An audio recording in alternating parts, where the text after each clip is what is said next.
奔驰车烧机油，正时链条的异响，99%的奔驰车主啊，他根本不知道这些通病的元凶其实就是你用错了机油。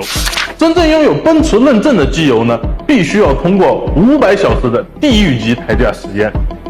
例如奔驰的 M254认证，要求啊凸轮轴的磨损必须要小于等于0.003毫米，而活塞曲环的磨损呢，必须要小于0.005毫米。连杆轴承磨损啊，必须要小于0.006毫米，正时链条的拉伸率呢，必须要小于0.06%，按每小时60公里来计算。实测保底呢，3万公里换油周期，所以奔驰车的认证啊，在欧洲的保养里程都是2万5到5万公里进行更换的。所以呢，拥有正儿八经奔驰认证的机油啊，不仅用得放心，在燃油经济性方面呢，也是碾压其他油品的。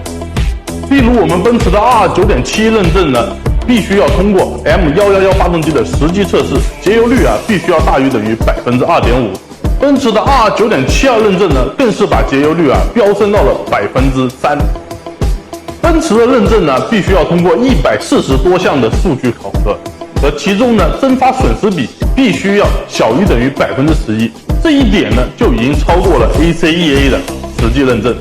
所以说呀，不是我们国内的奔驰娇气，而是市场上的普通机油啊，根本不配。使用带奔驰认证的机油呢，能够让这些通病啊从你的字典里面完全消失。想知道哪些机油拥有奔驰认证？其实我们可以上奔驰的官网呢进行查询。其中呢，我们必须要关注该品牌、该型号的产地，因为产地不同，机油的生产标准也有很大的差异。